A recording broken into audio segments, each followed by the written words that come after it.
Welcome back for part two of Energy Industry Overview, understanding the demands and opportunities within the skilled trades of the energy industry.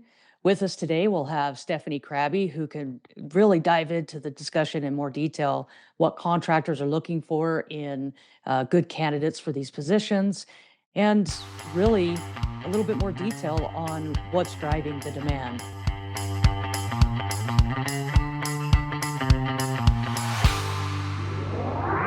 So now that I'm gonna get back on track, I got excited a little bit. I really like apprenticeship and I really like showing people how to get through and get those careers started because I know what that meant to me. But I think this is a really good place that now we've established that there are more types of careers in the energy industry than we can count.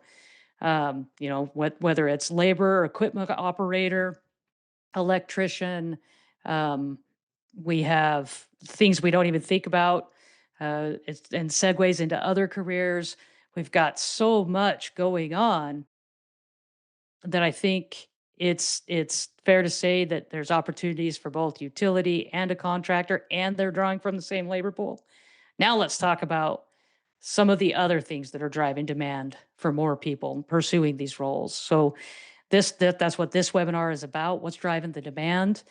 Because the number one question that I get as I talk to people who are either starting a career new or maybe career switchers and they're seeking some different kind of work, like our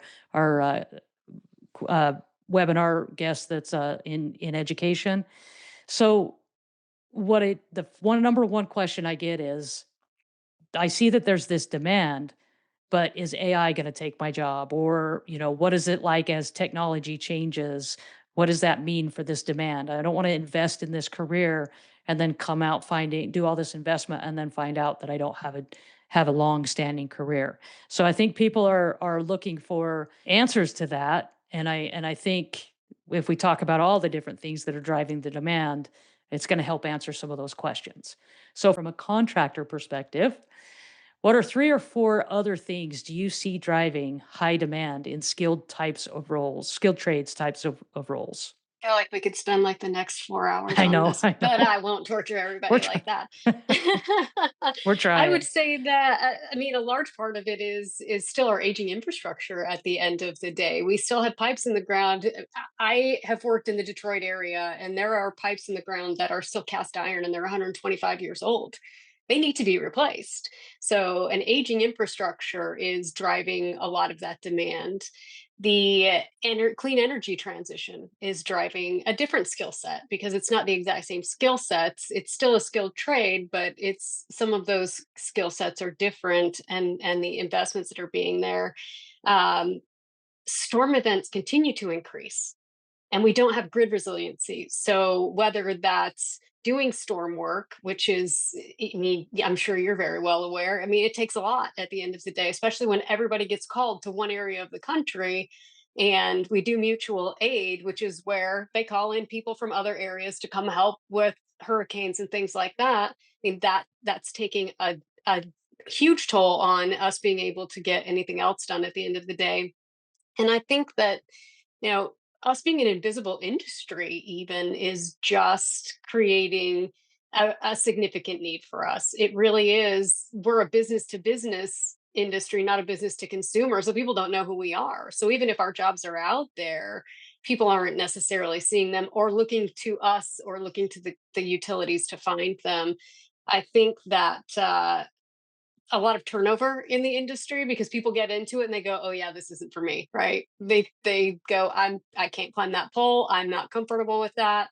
Or they don't want to dig ditch. I mean, there are so many reasons, but there is a lot of workforce turnover. You don't have the employees that start their career and end their career with the same company after 30 years. It's just not something that happens anymore.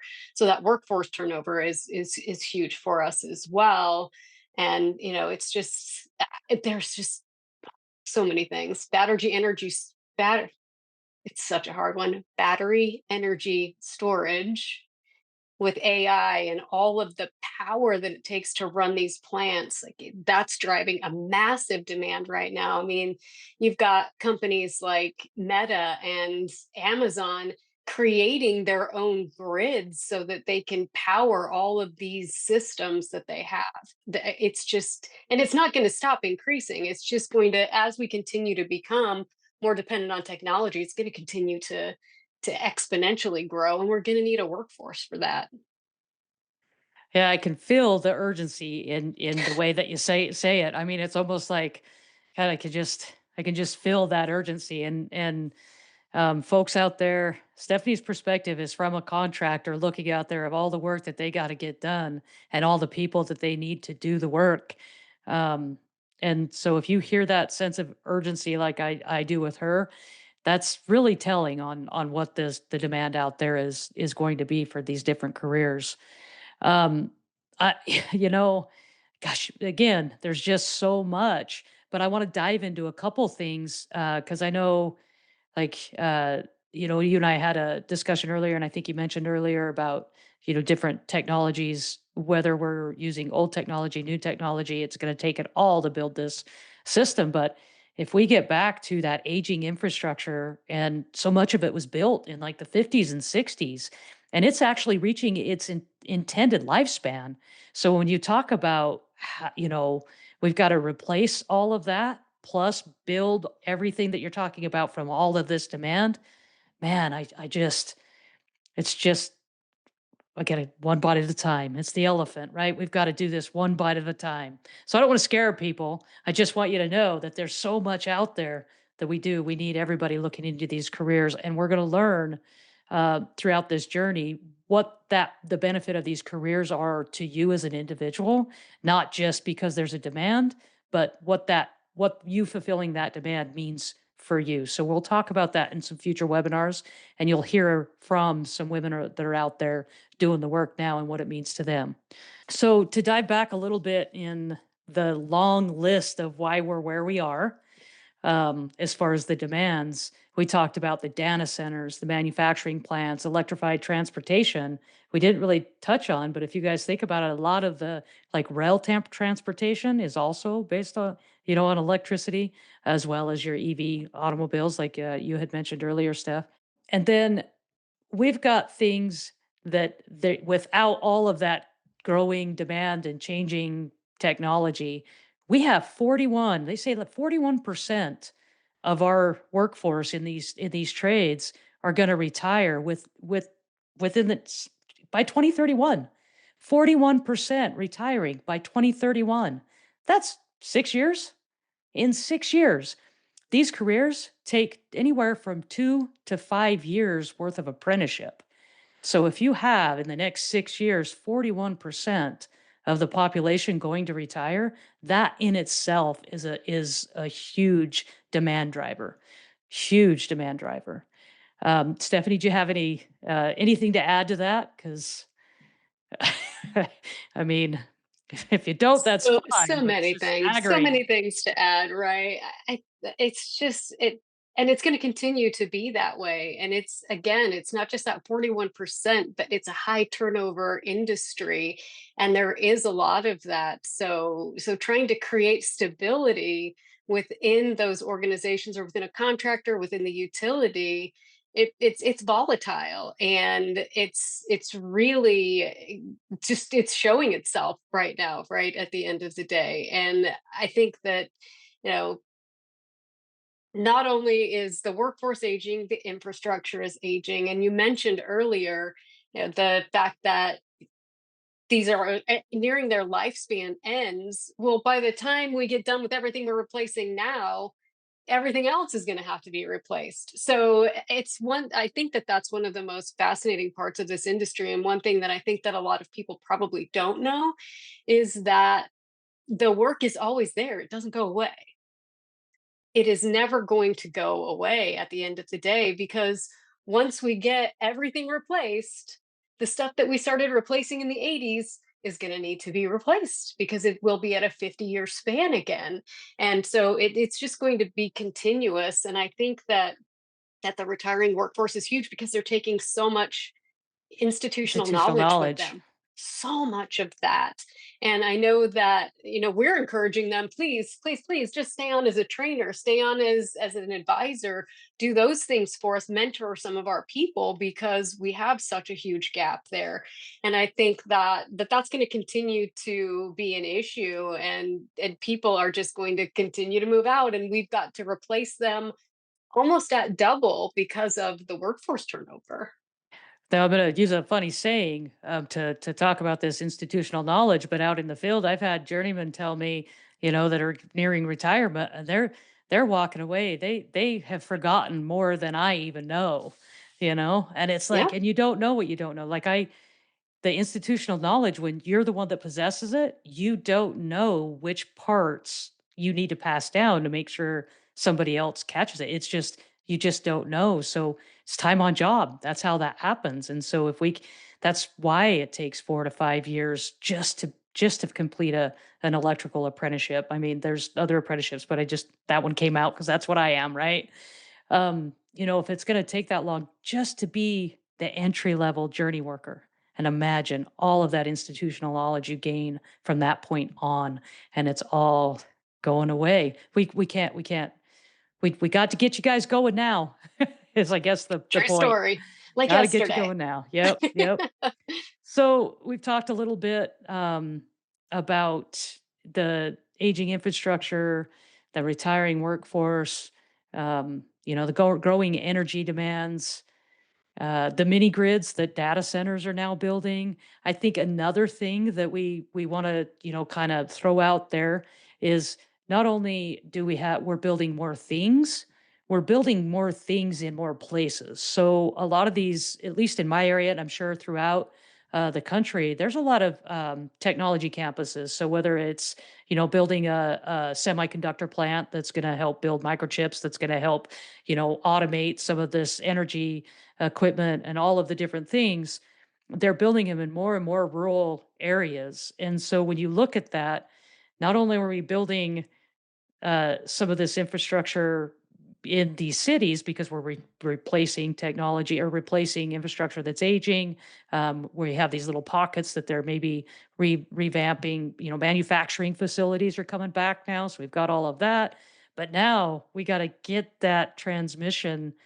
That's that transmission and distribution part. We've got to get that power from where it's being generated to where it's being used, and now we got to get it out in these rural areas. I know I didn't throw this. You had no idea I was going to ask this, but I see you nodding. Um, that in of itself is another big driver in why we need all of this help because that's a lot of work. Is there any insight that you could give us from your area of expertise of what that might look like? Just the amount of work that goes into planning from a substation or a power generation plant out to a whole new rural community. It looks very different. The work looks very different. It's not as complex, right? I mean, if you're talking about a downtown city that's been around for 100 years, if you dig up the ground, it looks like a spaghetti bowl because there are just so many utilities there. There are so many utilities there that the utilities have forgotten they have utilities there at the end of the day. So when you get out into those more rural areas, it's much easier because you're not dealing with so many lines that you have to cross, and it is not as complex. It doesn't mean that it's not any less important, but one thing that I will say is it's not the electric piece either. It's the broadband. It's rural internet at the end of the day. It's so many different things that we're having to get out to those more rural areas so that they have that link to technology and other pieces. And I know that there's Starlink and all these other things that are happening as well, but the amount of work that it takes just to look at where are you going to build it, what does that land look like, how much space is it going to take, how angry are people going to be when you tell them you're putting a power plant anywhere near them or that they're going to have lines behind their house? There are so many things that go into that. But I mean, the planning process is years long, and you've got to have all the engineers, another position that we didn't really speak much about, but that is highly highly coveted and very important is engineers at the end of the day, because somebody has to build these drawings and somebody has to put together all the schematics, and whether that's an electrical engineer or a civil engineer, all of those pieces, there's a lot that has to be done in order for them to even be able to do that. We could get into rate cases and what how they even get the money to do those things, but I think that the biggest thing is, it's going to give a lot of people that are in more rural areas more opportunities, because that is going to expand, and they're putting so much solar in rural areas right now because it's a great space for it, right? It's not as complex, and there's open and wider spaces. So utilizing solar farms in those areas is a big piece as well, which is part of where those directional drillers come into play, because all of that is really underground trenching and putting in directional drilling. So I think that that's going to continue to grow as well. And that's an even harder place to find great skilled trades talent, unless you're taking them from the farm and then you're creating a gap somewhere else in the skilled Right. trades, right? So it's just this whole cyclical system that we're in. So I think it's fair to say if you like the outdoors and you like living in a travel trailer and you like seeing new things and going new places out in the middle of nowhere, maybe being a line constructor or a directional driller or an operating engineer or things like that, maybe that's your jam. So when we talk about, hey, what career's right for me? Some of those things are the things that we talk about. If you don't like being up high, don't be a lineman, be an equipment operator or directional driller, right? They get to drill Right. underground. They don't go up at heights. So those are all things that, over time and through some of the work that we'll be doing with Higher Power, uh, where we've mentoring programs and things like that, that we're going to help have those conversations with people exploring these different careers to kind of pick out, what's the likelihood that you're going to end up in which places and what fits best for you. So I just kind of wanted to throw that out there. We'll have some work coming up with that. Before we get to our questions, I just kind of want to throw out. Let's see, we're getting pretty close to our Q&A, but since we have you here, I really would like your insight on, yeah, the we need to attract way more talent, both contractors and utilities. But who are contractors looking for? What kind of people tend to make? I mean, are we talking about athletes? Are we talking about academics? Are we talking about who have you seen out there in these trades careers from a contractor perspective that are doing really good at these roles? Be all of the above. I think that, I mean, obviously the working outside piece is a huge piece at the end of the day. Working as a team as well, because again, safety being top of mind, we are all our brothers and sisters keepers out there. So being able to work safe and understanding that, there are just some things you can and cannot do. And being willing to show up for work every day and pass a drug test. I mean, sometimes it's just the simple things really at the end of the day. And I mean, we've had success with career changers. I'm one, you are semi one as well, right? I mean, I didn't walk into this industry as my first career, it was my second career. So I think that as long as you're willing to be outside, you're willing to take the challenge that's going to come with it, because it's not going to be easy at the end of the day. It's not easy work. Even if you're a safety professional, it's still not easy because you are still out in the elements. You could be out in 10 below and you could be out in 110. And so understanding the differences and what that outside work looks like are significant. Um, I would say somebody that just has a drive that wants to learn. We're on such an accelerated learning path. I know that the electric side has a very formal program as far as the apprenticeship side is concerned. On the gas side, there isn't an apprenticeship program. So people are excelling and they're exponentially moving up in their careers 5 times faster than they were 10 years ago, because we need all of these people. We need people to be foremen. We can't start new crews if we don't have foremen to run them. So those that are actually willing to put in the hard work and willing to learn and willing to step up, they're moving into foreman and general foreman roles that are six-figure roles within a couple of years, maybe three, where it was 5 to 8 before. So it's really just being willing to learn, being open to the experience and the simple things of showing up and being able to pass a drug test at the end of the day. And again, work in a team. You'll Yeah. hear that hands down, time and time again, working in a team. Yes. Because out in all those environments, the one thing, um, when you're in that good team, it makes it all worth it, right? At the end of the day, who we work with just makes it all. Let's go to Q&A, Stephanie. We'll have to have you back on again. We could talk forever.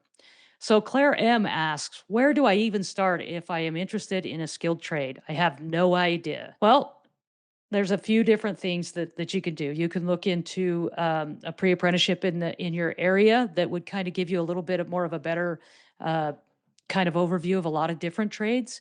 You can, as Stephanie said, go on a ride along with somebody from your utility or one of those contractors.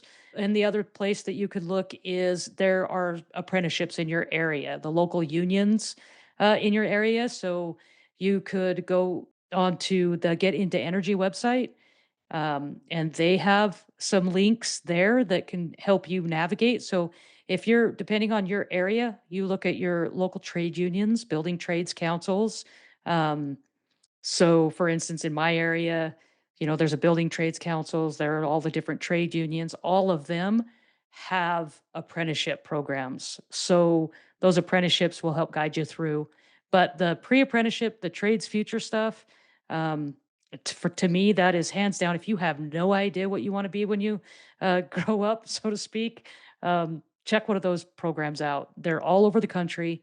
They're associated with your building trades councils. You'll get a glimpse in like 16 or so different trades. And then in your some of your tech schools in your community college, there are pre-apprenticeship programs as well, for line constructors and different things like that.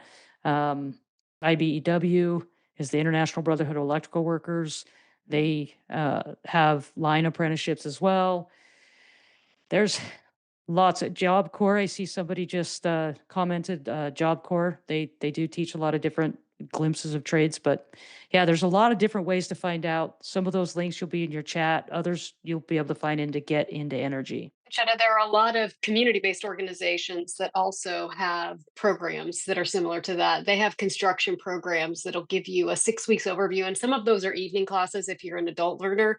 They're evening classes, like 4 hours in the evening, a few nights a week to get the basics. And again, it gives you all of the different pieces. So the Goodwills and urban leagues and different community-based organizations of that nature. And like you mentioned, technical schools and even community learning, right? For those, again, adult learners, if you're not in trade school age, or if you're looking at a second career and just want to experience some of those things, there are a lot of community schools or adult education that has some of those aspects as well. Yeah, and I would say along with those community-based organizations, it's starting to get more and more popular. And I think there's probably a specific to women organizations all over the country: Utah Women in the Trades, Oregon Women in the Trades, Chicago Women in the Trades. They're all over. So those different women in trade programs as well typically have some programming as to help you test it out. So good point, Stephanie. See, I just need to keep you in my pocket. Just take you everywhere I go. So. All right. Mayor Linda asks, I am mentoring a young woman who wants to start a career in safety. How can I help her get started? Stephanie, you brought this up earlier. Do you want to take this one? Absolutely, not a problem. There are a lot of different ways for her to get started. There are programs, there are career safety professional programs called CSPs. So there are education programs. If you're mentoring her and she's looking at going to college or a school of some sort, there are schools that actually have safety programs, universities that have great safety programs. I could give you a handful, but I'm sure that we have them on the Get Into Energy website as well. They're probably education partners, but there are a lot of schools that have occupational health and safety programs that they can get involved with. If she is already in the industry and looking to get involved in safety, I would say reach out to a safety professional in her organization and see if she can shadow them, see if that's an opportunity for her. Or again, starting in the field at the end of the day. If she's interested in safety but doesn't know a lot about the industry yet, in order to get that industry education before she actually has the ability to be a safety professional, then that would be a great way for her to start as well. And I would just add in there for anybody who is interested in becoming an electrician as a pathway to into safety, because there are, I would say, any one of these careers. If you go into the career itself and then go into safety afterwards, if you become a member of like the IBEW, and I'm just saying this one, and I hate that I'm plugging them, but it's what I know. They have a lot of times, and employers do too, they have safety committees. So you may already be working somewhere that has a safety committee or at least some sort of work group that has a committee that you could get involved with that would help you kind of get the start and get network within that industry to help find how the next step in that path. I know safety is a huge thing, and to everybody, nobody wants anybody to get hurt. So that's a very, very great career to be out there. Bilica, I hope I'm saying this right. Comments. I find it very interesting to have the work security talking point as we push for more people to enter the trades profession. That can ease a lot of minds, especially in today's climate. MG asks, what are your thoughts on AI in these careers? Okay, Stephanie, I'm going to hand it over to you, but I'm going to first say what I always tell people because I get this question all the time. So AI can't exist without us building the infrastructure. The AI, like the centers that we're talking about, all of that, it's AI that's demanding that's pushing that demand, a lot of it. But I tell people all the time, for if you're out there working in a commercial environment, building these data centers and all of that, think of it as a residential job. You're building the home for AI to live in. And really the way where these places where these jobs happen, the infrastructure that we do, the type of work we do, it's the conditions, the environment changes so rapidly that it's not anytime soon are they going to solve all the logistical problems that would have to have AI build their own homes, if that makes sense. And then Stephanie, I know there's got to be something that you want to add to that. Look, AI is here and it's not going to change and it's not going anywhere and it's going to continue to evolve and so are we at the end of the day. It's not Our jobs aren't going away. They might look different. We may have to learn new technology in order to execute those jobs, or it may shift the way that things get done. But at the end of the day, it's not going to take those jobs. And if it does, it's 50 years down the line, because, like you said, there's no way they can exponentially grow that enough that it can do everything that we're currently doing. So, while yes, I think that it will shift the way that we do work, I don't think that it's going to take our jobs, and it's just going to the way we accomplish things is just going to look different. Yeah. All right, everybody. It looks like we have come to an end of our time together. It looks like we've got another question, but I don't know that we have time. You said that many people start in the job and move on to other related careers. Do you have one or two examples of some of those shifts that tend to be common? Safety is one really common one. Project management is another really common one. We even see sometimes people just further their education and become the engineers. So there's several. And with that, that's a great question. Absolutely. And with that, I just want to say, hey, Stephanie, thank you for being here with us today. We learned so much. I learned so much from you. So I'm sure that our audience did as well. We appreciate everybody being on. And so far, we've heard from women who are leaders in the construction and energy industry. We've discussed what the industry looks like. Now it's time to get started in looking at what are these women that are in these trades on the tools, as we say. They're out there working with the tools, working in the dirt, and we want to hear from them. So join us next time where we start talking with several women that are out there making it happen every day and working on the tools. So don't forget to register for the next webinar, and we'll see you then. Thank you for having me. I had an awesome time. Thank you for joining Power Hour. Join our live Power Hours at hirepower.org. Share Hire Power with anyone considering energy industry careers. And don't forget to subscribe. You can also listen to Hire Power wherever you get your podcasts and join us next week for another Power Hour.